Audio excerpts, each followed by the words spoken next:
6 a.m., the dim, icy light of a Minnesota winter slipped through the hallway windows, casting itself onto the glossy white tiles until my shoes reflected back at me. The chill from outside still clung to every step I took, even though I had already entered the warm air of the ER. I had just hung my coat on the hook, not yet poured a cup of coffee to wake myself, when a code blue pierced sharply through the overhead speakers.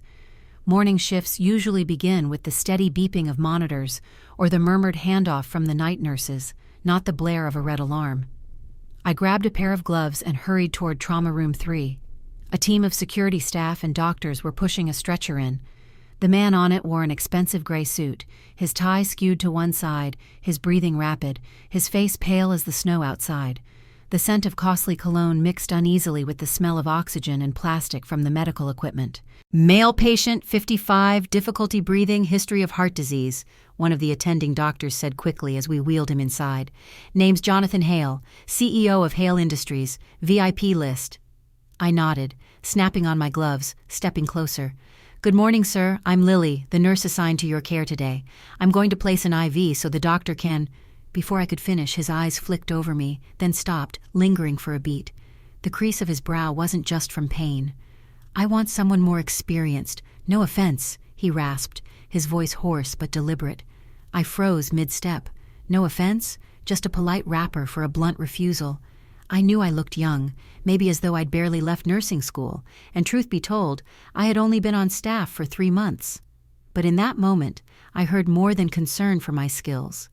His glance sliding from my tightly tied curls down over my brown skin told me clearly that his no offense was anything but accidental. I swallowed back the urge to explain that I had done this procedure hundreds of times during training, that my hands were steadier than many nurses with years more experience, but I didn't say it. I stepped aside, making room for the attending physician to move in. "Lily, prep the meds," the doctor instructed quickly. I nodded and headed to the supply cabinet, though inside it felt like a cold stone had dropped into my chest. I'd heard about moments like this from other nurses, powerful, wealthy VIP patients who sometimes believed they could even choose the skin color of the person caring for them. But hearing about it was one thing. Standing there and being the one silently dismissed because of my face and my skin was entirely different. I took a deep breath, pulled the vial of nitrate from the drawer, and handed it to the physician. Mr. Hale's eyes still refused to meet mine. In my head, a professor's words echoed. "Lily, in the hospital, some wounds can't be seen on a monitor." Now I knew exactly what he had meant. The entire code ran smoothly and efficiently, medications administered, monitors hooked up, his heart rhythm slowly stabilizing. I remained there, documenting, assisting, not missing a single step, but the feeling of being shut out of the circle of trust stayed lodged inside me. When the stretcher was finally wheeled to the observation room, I noticed my hands trembling slightly. Not from fear, I was used to pressure, but from a tight, choking anger. I had once believed that here, as long as you were skilled and dedicated, you'd be respected equally. 3 months in, I knew better. I stepped back into the hallway as the hospital intercom blared another call. Outside the windows, snow kept falling in relentless white, indifferent to whether the person walking through the doors was a CEO or a laborer, white-skinned or brown. But inside, a single sentence from a patient on a stretcher could leave a mark you'd never forget. I told myself, "Don't let it sink too deep, Lily. There's still a whole day ahead."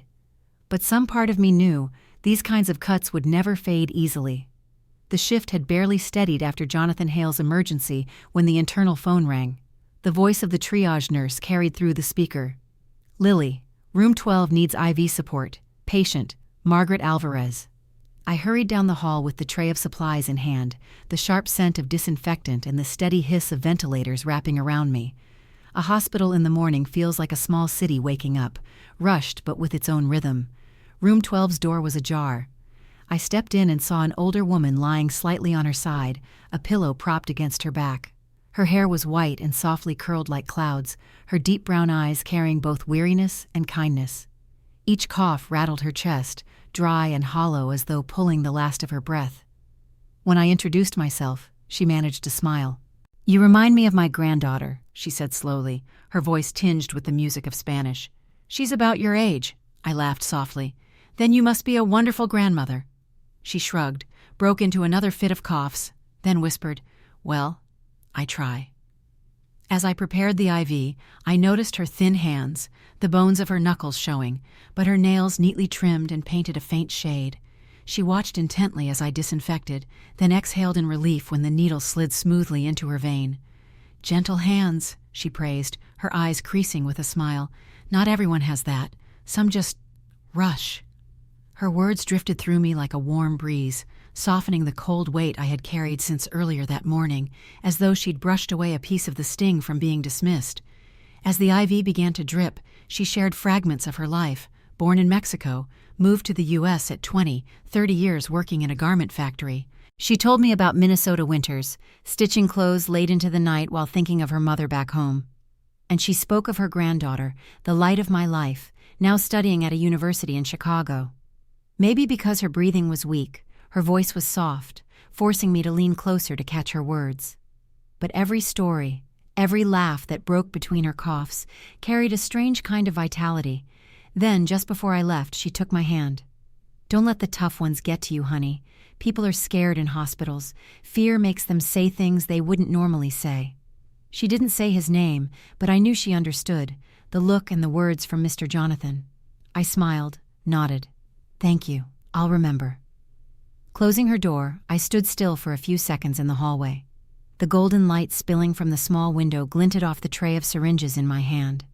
And I realized that amid all the harshness, there were people like Mrs. Margaret who, with a single sentence, a single smile, could make you feel like you belonged here. After leaving her room, I returned to the nurse's station. On the desk was a steaming cup of coffee a colleague had left for me, along with a note. "Take a sip before you collapse." I smiled, ready to take a drink, when the overhead speakers crackled. "Lily, cardiac observation. Patient Hale needs vitals checked." I froze. Patient Hale. Mr. Jonathan. A flicker of hesitation. After the morning's no offense, I had assumed he'd insist on someone else. But the charge nurse was tied up in an emergency surgery, and the others were busy. There was no one else. I picked up the chart and walked toward his room.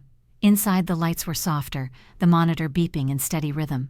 Jonathan lay on his back, eyes half shut. His suit had been swapped for a pale hospital gown, but the expensive watch still clung to his wrist. As I entered, his eyes opened. "I said I wanted someone else," he repeated, voice still cold. I took a slow breath. "The charge nurse is occupied in the OR. This will only take a few minutes while I check your vitals." He didn't answer, only breathed harder as if to make his displeasure known. I wrapped the blood pressure cuff around his arm, listening as the cuff inflated. The needle dropped, and the numbers made me frown. 88.56. "Dropping too fast," I muttered, then repeated the reading to be sure. The result was the same. His face was paler than it had been that morning. "Are you feeling dizzy or nauseous?" I asked, my voice brisk but steady. He smirked. "You're overreacting. I just need some rest." I tilted my head, studying his face, lips tinged slightly blue, sweat gathering at his temples. The monitor showed his heart rhythm turning erratic. I knew I couldn't dismiss this. "We need a physician here right away," I said, already reaching for the emergency call button. He sighed, turning his face away. I said, "I'm fine." But I had already pressed the button. In the few minutes it took for the doctor to arrive, I prepped the oxygen setup, placed a suction catheter nearby, and double-checked his IV line. Part of me could still hear him muttering, something about the hospital not having competent staff anymore, but another part, the instinct of training, had already shoved every personal sting deep down. Because if this was truly an acute hypotensive episode, we didn't have much time. The door swung open and Dr. Lee stepped in. "What's going on?" I handed him the chart, speaking quickly. Blood pressure dropped suddenly, arrhythmia on the monitor, signs of hypoxemia. He nodded, moving to the bedside. "Mr. Hale, I need you to cooperate." But before Jonathan could respond, the steady beeping of the monitor spiked into a sharp alarm. On the screen, his heartbeat dropped into jagged lines. He gasped for air, chest heaving, veins bulging in his neck. "Get the crash cart!" the doctor shouted. Everything shifted into fast forward. I twisted open the oxygen, fitted the mask, adjusted the flow. Another nurse pushed the cart into the room. The doctor started issuing rapid orders, and I suctioned his airway as Mr. Hale coughed violently. The monitor showed his heart rate plunging, 40, then 35. The room felt as if it had shrunk to nothing but the ragged breaths, the shrill alarms, and the plastic scent of medical gear. I wasn't thinking about the morning anymore, nor his rejection. Right now, all I saw was a patient standing on the razor's edge between life and death. "Push epinephrine 1 milligram," the doctor ordered. I grabbed the syringe and handed it off quickly. The team moved like the machine set into motion, each piece needing perfect precision. 2 minutes stretched like an hour. Then the numbers crept upward: 42, 55, 68. The bluish tinge faded from his lips, his breathing grew steadier. He lay there, sweat soaking his forehead. I pulled out the suction tube, wiped around his mouth. His eyes opened, catching mine for a fleeting second, a look muddled with exhaustion, surprise, and something I couldn't quite define, before drifting toward the doctor. "No, thank you. No acknowledgement. Only silence." Dr. Lee gave my shoulder a brief pat. "Good job." Then he walked off with the rest of the team to continue monitoring. I stayed a moment longer, watching the numbers on the screen hold steady, before stepping back out into the hallway. The door closed behind me, and I felt my whole body go slack. The marks of the gloves were still pressed into my skin. I knew I had just saved his life, yet it felt as if I had run a marathon only to cross the finish line in darkness, unseen by anyone. I leaned back against the wall, closed my eyes for a few seconds. Then the overhead speakers blared again. "Code stroke, emergency department. All available staff respond." I opened my eyes. No time to feel anything. Just keep going. I turned, grabbed the tray, and moved quickly. The new patient was a woman in her 60s who had collapsed suddenly while cooking dinner. By the time I entered the room, Dr. Patel was already calling for a monitor, an IV line, a CT scan. I slipped into rhythm automatically, placing the IV, attaching leads, checking blood pressure, reporting numbers. The process stretched for more than 40 minutes, from the moment she was wheeled in from the ambulance to the time we transferred her upstairs for neurointervention. Once the handoff was complete, I realized I hadn't eaten since morning. My whole body felt like lead. I stepped into the hallway, tried to draw a deep breath, but my knees buckled enough that I had to steady myself against the wall just to stay upright. I dragged myself toward the staff room. The only thought in my head was a tall glass of water, and then packing up to go home. My hand touched the doorknob, turned it slowly. The door swung open, lights flicked on. "Surprise!" The sound burst like fireworks, followed by laughter and applause. I froze.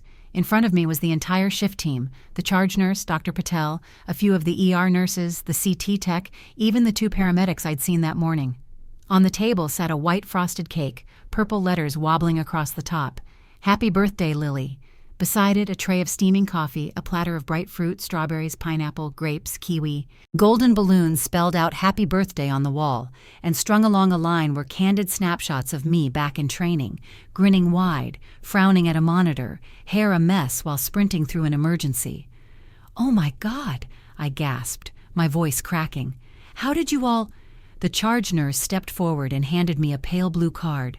Inside, in neat handwriting, were the words, "You belong here, Lily. We see you. We're proud of you." Beneath were signatures from everyone, doctors, nurses, techs, even security. I bit my lip, but the tears still spilled over. All day I had swallowed the sting of being dismissed, the emptiness of saving a life without acknowledgement. And now, with just a few lines and these familiar faces, it all melted away. Dr. Patel grinned. "We knew you'd try to hide from your birthday, so we had to ambush you." I laughed through my tears. Well, mission accomplished. As the cake was sliced and passed around, I caught the charge nurse glancing toward the doorway. Instinctively, I turned, and there was Jonathan Hale standing in the doorway. He didn't step inside, only lingered on the threshold. The overhead light caught his face, still drawn with fatigue, but his eyes were different now, no longer filled with disdain, but with a mix of uncertainty and shame. He looked at me for a few seconds, then gave a small nod. Not a word spoken. Then he turned and disappeared down the hall. I stood still for a moment. It wasn't an apology, nor a full thank you. But in that nod, I read what he would never say aloud. He knew who had saved his life, and he knew he had been wrong. I turned back to the table, took a slice of cake and a cup of coffee. Surrounded by laughter, I felt a weight lift inside me. Because I realized that here, I didn't need everyone's recognition. As long as my team saw me, trusted me, that was enough to stand firm, no matter how many prejudices waited outside.